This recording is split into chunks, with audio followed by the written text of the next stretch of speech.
Welcome to Crime, Corruption, and Cocktails, the true crime podcast where we discuss cases that involve corruption and negligence from the people that we are expected to trust.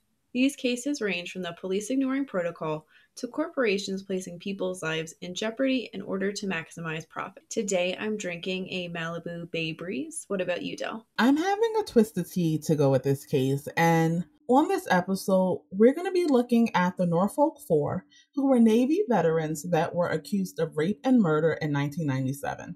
They were later exonerated after spending decades in jail, even after the killer confessed and his DNA matched the evidence. This case sparked controversy because of the lack of DNA evidence, the men's declaration that they made false confessions due to stress, and the confession of the real killer not being allowed in the men's defense. On July 8, 1997, Michelle Mora Bosco was found dead in her home by her husband, Bill Bosco. Bill was a sailor in the United States Marines and found his wife's body after returning home from sea.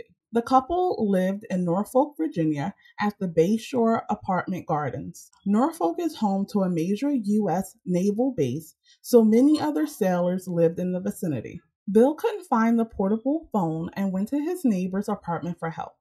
Bosco ran across the hall and banged on the door of apartment F113, shouting, "My wife is dead, my wife is dead." Daniel Williams answered the door, and he was also a sailor. He lived in a nearby apartment with his wife and shipmate, Joseph Dick Jr. An autopsy discovered that Michelle had been raped, stabbed, and strangled. The police found no signs of a struggle or a break-in. They estimated that the murder occurred after 11:30 p.m. on July 7th. The last person to see Michelle alive besides her murderer was her neighbor, Tamika Taylor. Taylor stated that she and Michelle had been together until noon. The autopsy also gave a glimpse into Michelle's final moments. The medical examiner describes that the stab wounds were uniform in depth and close together. He stated this pattern was consistent with one assailant, but he did leave the door open to the possibility of more than one perpetrator. Norfolk police detectives questioned the neighbors, and Tamika told them that Daniel was obsessed with Michelle. Detective Four arrested Daniel, and after a 9-hour interrogation, Daniel confessed. Daniel said the police got him to, quote, second guess his memory and added, quote, "They wear you down to the point that you're exhausted. I just wanted the questioning to end," end quote. Daniel's defense attorney found no record that the police ever searched his apartment despite his status as the prime suspect. They never took an affidavit from his wife to help establish his alibi. The Norfolk Commonwealth's Attorney's Office then refused a Freedom of Information Act request for records related to the case. His attorney asked the court for funds to investigate further crimes in the area, but the funds were never spent. This would have revealed the rapes and murders that had taken place in the surrounding area. Several days after his wife's death in early November, he filed a motion to suppress his confession, but the court rejected it. On December 11th, 1997, the police learned that Daniel's DNA did not match the profile of the DNA found at the crime scene. They withheld this information from Daniel's attorney until April 30th, 1998. In the meantime, they offered him a plea bargain where he would plead guilty in exchange for a life sentence. He refused, and they went looking for additional suspects. They found one in Daniel's roommate, Joe Dick. When questioned, Joe maintained that he was on the ISS Saipan at the time of the murder. The Norfolk police failed to confirm his alibi with his supervising Chief Petty Officer Michael Ziegler or Commander Scotty. This seemed to be a running theme with this investigation. The police also did not obtain the ship logs or attendance records that show who's on duty every hour. Those records were then destroyed before the New York Times published a story on this case. The assistant district attorney, and unfortunately Joe's original offense attorney, repeatedly claimed that Joe was not on the boat that night. This was in direct contrast to what Ziegler eventually told the New York Times in 2007 when he was adamant that Joe was on the ship at the time of the murder. He added that he didn't believe that it was possible for Joe to sneak off the boat. While awaiting trial, another inmate suggested to Joe that he name other suspects. Joe named another sailor, Eric Wilson. Once again, Eric's DNA did not match the DNA found on the victim. The detectives went back to Joe for another suspect, and he named George, but it was a Navy photograph of Derek Tice. Derek was living in Florida, and Ford went there to arrest him. After being interrogated for 11 hours, Derek confessed to the crime. He claimed that the group of several men had broken into the apartment and each attacked Mora Bosco. But this contradicted the police review of the crime scene and evidence. The apartment did not appear to have been broken into or disrupted, and there was no evidence of wide-scale violence from several people. Tice's DNA was also excluded from matching the DNA evidence collected at the scene. Dick also named John Pauley and Jeffrey Ferris. Ferris asked for a lawyer, which stopped his interrogation. Pauley had a verified alibi that put him hundreds of miles away. At a late August 1998 hearing about Pauley and Ferris, Dick testified that these two were involved in the attack on Mora Bosco, but said he had not seen Ferris stab her. Their attorneys challenged the theory of multiple offenders, but the judge decided there was probable cause and indicted them. Derek then named a seventh man, John Dancer, who lived and worked in Warminster, Pennsylvania, which is 300 miles away from Norfolk, Virginia. He had evidence proving he was nowhere near Norfolk at the time of the murder, but was still indicted on capital murder and rape. In November of 1998, Derek recanted his confession, but the ADA didn't provide this information to Dancer's attorney. Then, a month later, Tice repeated his accusation against Dancer at the latter's preliminary hearing. In February of 1999, more precise DNA testing excluded all 7 men. Let's rewind the timeline a bit to look at events that were happening during the same time period with another suspect who was not being investigated by the police for the Mora Bosco murder. That suspect was Omar Ballard.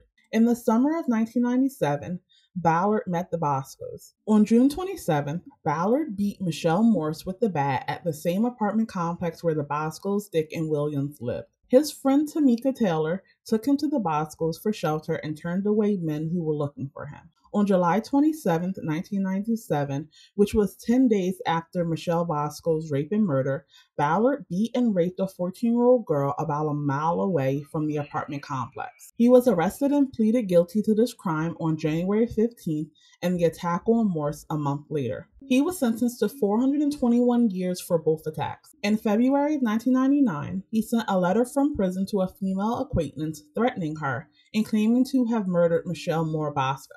Taylor claimed that she told the police to look into Ballard. Ballard was not investigated until February of 1999, after the police received a copy of the letter he wrote from prison claiming he had killed Mora Bosco. He twice confessed to the police in March of 1999 and again in April of 1999. In March of 1999, he was arrested as the 8th participant in the rape and murder of Bosco. His DNA was the only one to match the DNA profile on the victim. Unlike the other suspects, he provided details of the crime in his confession that were consistent with the physical and forensic evidence. He added, quote, "Them 4 people who opened their mouth is stupid," end quote. Despite Ballard's insistence that he committed the crime alone, the police and prosecutors just added Ballard into their theory of the crime. They claimed in court that Ballard refused to name his accomplices for fear of being labeled a snitch. They said that the first 4 suspects arrested, although they had been willing to implicate others in the crime, were afraid of Ballard and specifically refused to implicate him. In June of 1999, Ballard was indicted for rape, capital murder, and robbery. Daniel Williams and Joe Dick each pleaded guilty to rape and capital murder and agreed to a stipulation of facts after being threatened with the death penalty. They were not tried before a jury, and they were each sentenced to life in prison without the possibility of parole. Joe Dick also agreed to testify as state's witness against the other 2 defendants in their trials. Eric Wilson's trial began on June 14, 1999. He was acquitted of murder and found guilty of rape. He recanted his confession and explained that he had given it to end Ford's aggressive interrogation. The defense counsels noted that Ballard had confessed to having committed the rape and murder by himself, and that the police had said the apartment was not broken into, but the prosecution persisted in arguing there was a group attack. In September 1999, Wilson was sentenced to 8.5 years in prison. Derek Tice's trial started November 22, 1999, and he pleaded not guilty. Joe testified against him, but the only real evidence was his signed statement, which he had recanted. Despite having confessed at this trial, Ballard denied being involved in the crimes against Bosco. Judge Poston refused to allow the defense to introduce Ballard's previous confessions from March and April 1999, as the defendant had said on the stand that they were lies. Poston refused to let James Broccoletti, Tice's attorney, question Ballard about his February 1999 confession letter or to introduce evidence related to his other crimes against women, for which he was serving time. Tice was found guilty of rape and capital murder on February 2000. In June 2000, he was sentenced to 2 consecutive life sentences. After Tice's trial on March 22, 2000, Ballard pleaded guilty to rape and murder of Bosco. He said he incriminated the Norfolk Four in his associated statement in exchange for a sentence of 2 life terms in prison, after being threatened with the death penalty by the prosecution. The indictments were dropped against Ferris, Dancer, and Polly had records supporting that he was talking and emailing with his girlfriend in Australia for 3 hours during the period when the murder was believed to be committed. Williams appealed his verdict to the Virginia court but was denied in 2000. Tice appealed his conviction and it was reversed in 2002 by the Virginia Court of Appeals. It ruled the judge erroneously had not allowed Tice's attorney to question Ballard about his written confession. During the January 2003 retrial of Tice, Judge Poston again presided. Dick testified against Tice again for the state, saying he and the other 2 men of the 4 were involved in the attack. Judge Poston refused to allow Ballard's confession or statements to be introduced as evidence because he said they were not properly authenticated.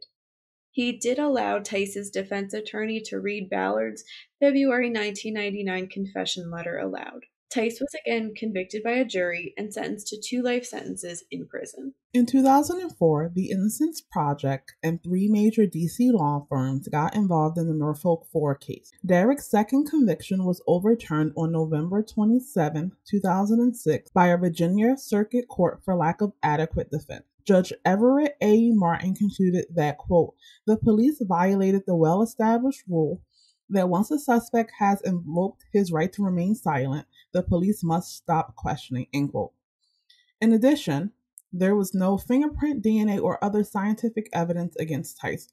No independent eyewitnesses implicated him. No physical evidence implicated him, the judge explained. The judge concluded it was likely the jury would have acquitted Tice had the confession not been a part of the trial evidence. The Virginia Supreme Court then overturned Judge Martin's decision and reinstated the conviction. Tice filed a petition for habeas corpus with the United States District Court. Habeas corpus refers to a right of habeas corpus that is used to bring a prisoner before the court to determine if the person's imprisonment or detention is lawful. A habeas petition proceeds as a civil action against the state agent, usually a warden, who holds the defendant in custody. On September 14, 2009, U.S. District Judge Richard L. Williams vacated Tice's rape and murder convictions on the grounds that Tice had been denied his constitutional right to effective counsel. On November 19, 2009, Judge Williams ruled that prosecutors could retry Tice. The state appealed the decision. On April 20, 2011, the U.S. Court of Appeals for the Fourth Circuit affirmed Judge Williams' ruling to vacate Tice's convictions. Tice was later freed in 2011 after the Fourth Circuit ruled that the lower court should have thrown out Tice's confession. Wilson had been released from prison in 2005 after completing his sentence. He was required to continue to register as a sex offender with local authorities for the rest of his life and had severe restrictions limiting where he could work and live. In March 2010, he asked the United States District Court for the Eastern District of Virginia for a right of habeas corpus challenging his conviction. The court refused to hear Wilson's case, saying that since he was no longer in prison, on probation, on parole, or on supervised release, he was not in custody and therefore could not petition for habeas. The Fourth Circuit also refused to hear his case. Detective Ford, who got the confessions from the Norfolk Four, was indicted on federal extortion charges of accepting payments for criminal suspects in return for favorable treatment. He was found guilty on 2 of the 4 counts. After this, the Norfolk Four's lawyers called for full exonerations of their clients. On August 6, 2009, then Virginia Governor Tim Kaine granted a conditional pardon to Dick, Tice, and Williams, which gained their release from prison. But this action did not vacate their convictions.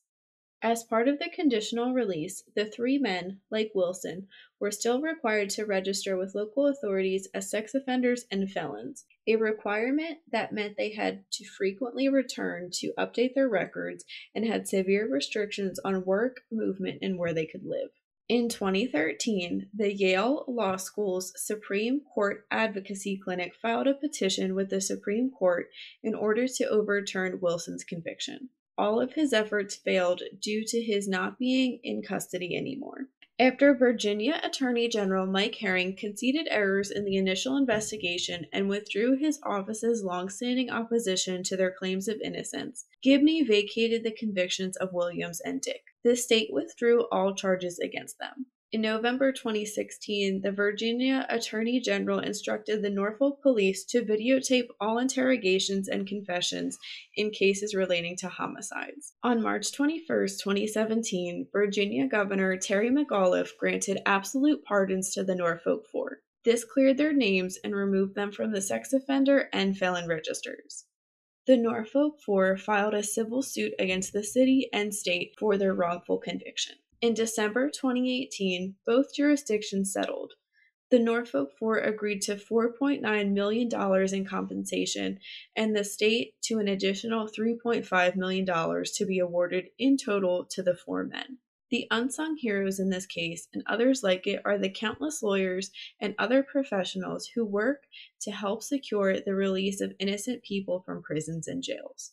Their work is very important and critical in the country and others that have systemic racial inequality in their justice systems. And we thank all of you. When trying to write a wrongful conviction, there are some avenues that defendants have. And this is a disclaimer. Del and I are not lawyers. This is not legal advice. It's just some of our understanding of legal proceedings and the law. So we've discussed wrongful conviction in the Julius Jones case, but we're going to look at it again from the perspective of people who have been exonerated.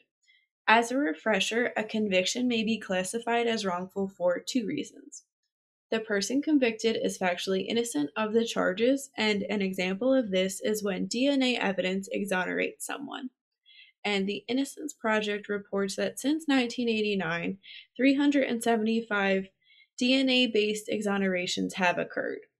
And that may seem like a low number, but that does represent a total of 4,500 years of time served in jail. And another reason why something may be classified as wrongful is that there were procedural errors that violated the convicted person's rights. An example of this is when a suspect is not read their Miranda rights. These rights include the right against self-incrimination and access to a lawyer before questioning begins. One of the most important processes that a person has to undergo in order to try to prove that they're innocent is the appeals process. An appeal is a legal proceeding by which a case is brought before a higher court to review the decision of a lower court or jury.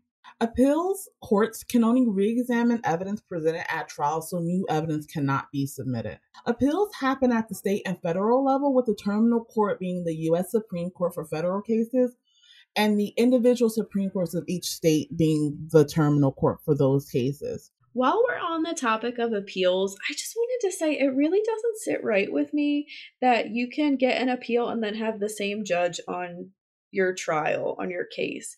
I feel like that kind of almost like defeats the purpose of the appeal. I understand it's not always like the judge's fault. I know that there is like poor defense work.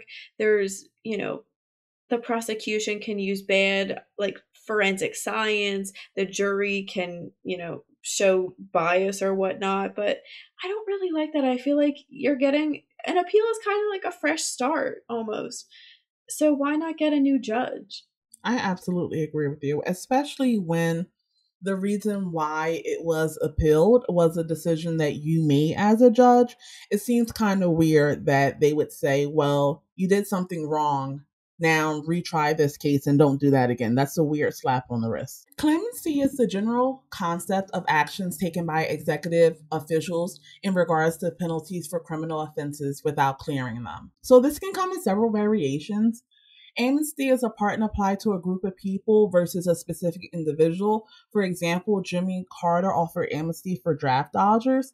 You have computation, which is imposing a lesser sentence for a crime while still being convicted of said crime. So, for example, someone who's in death row can have their sentence commuted to a life sentence. Remission is the complete or partial consolidation of a penalty while still being guilty of the crime.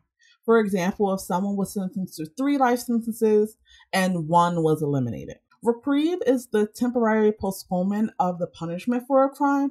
This is usually done during the appeals process and allows someone to overturn a conviction or sentence. This is especially done in death penalty cases.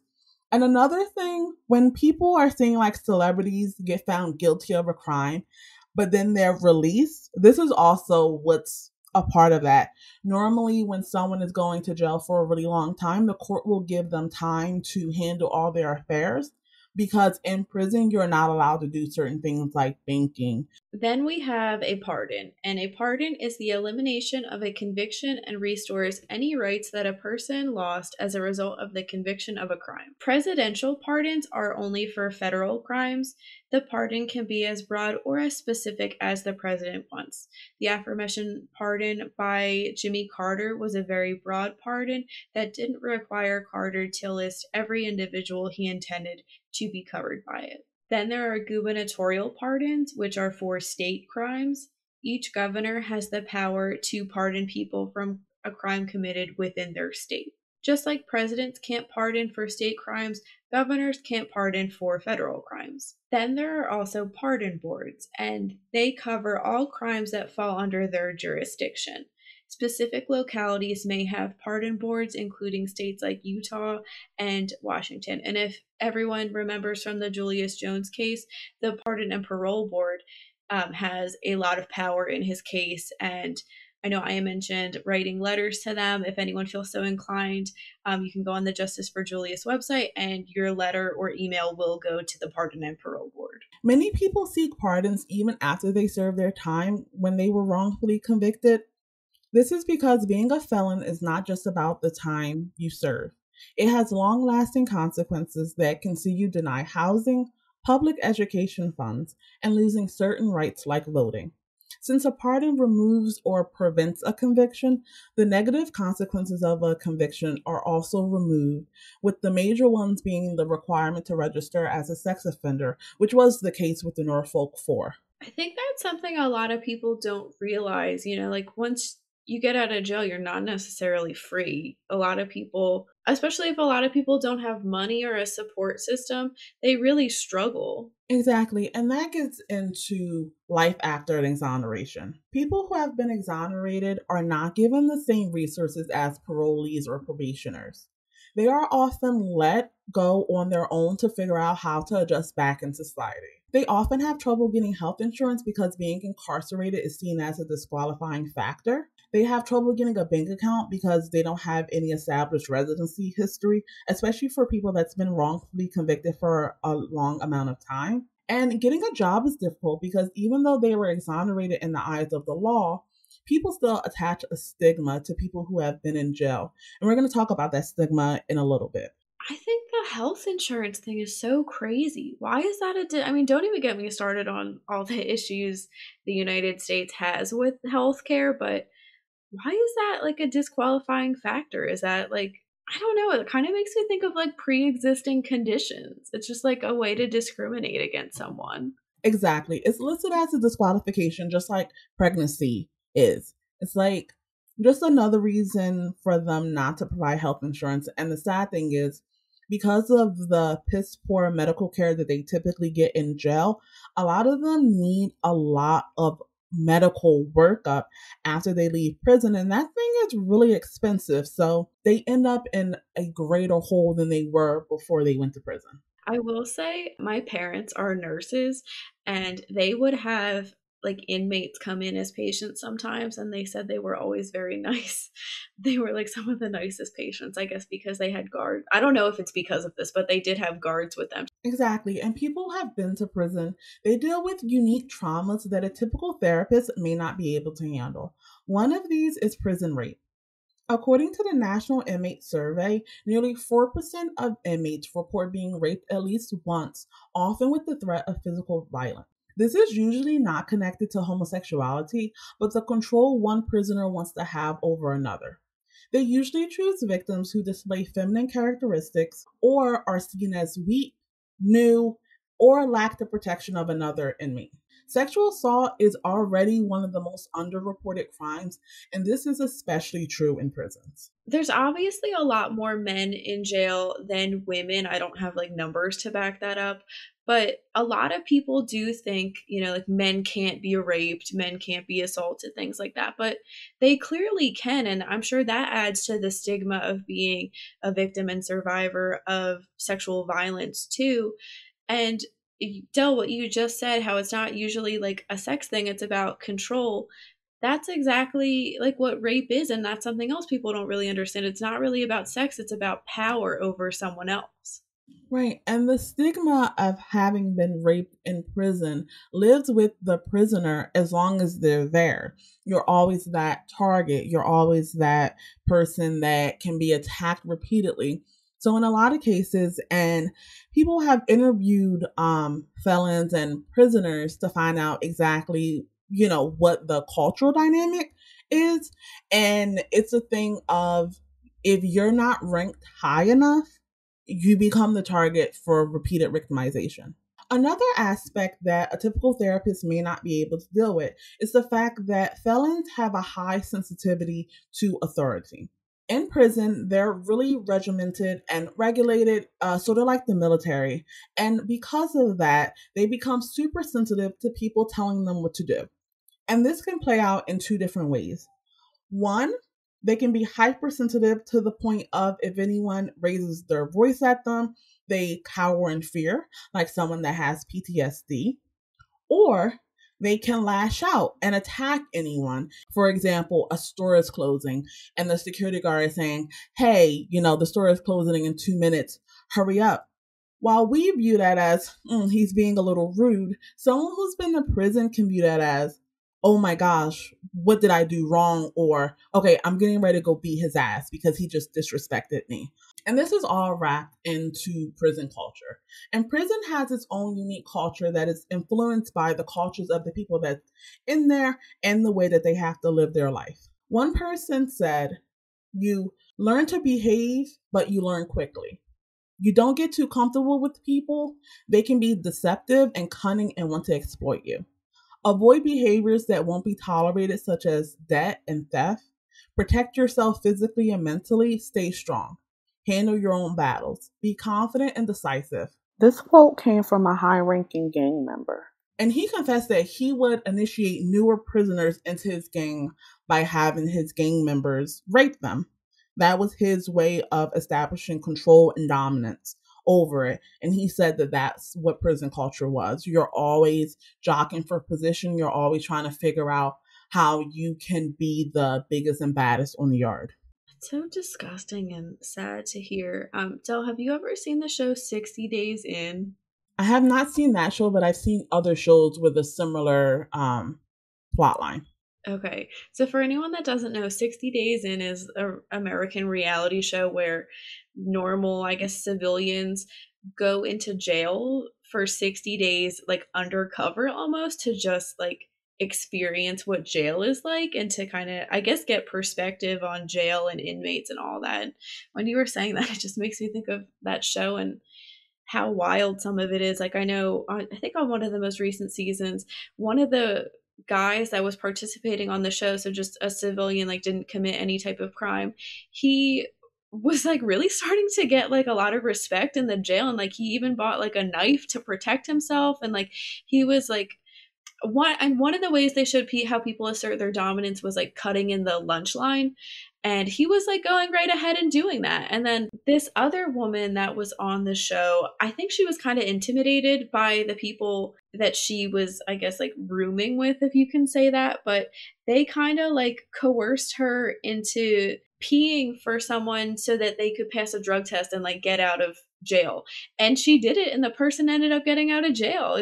It's crazy, you know, like we talked about this before, like how everyone thinks like, oh, well, if I went to jail, I would do this. If I interacted with the police, I would do that. But no one ever knows really until you're in that situation. Before we wrap up, I just want to send a big shout out to the leading exoneration organizations worldwide.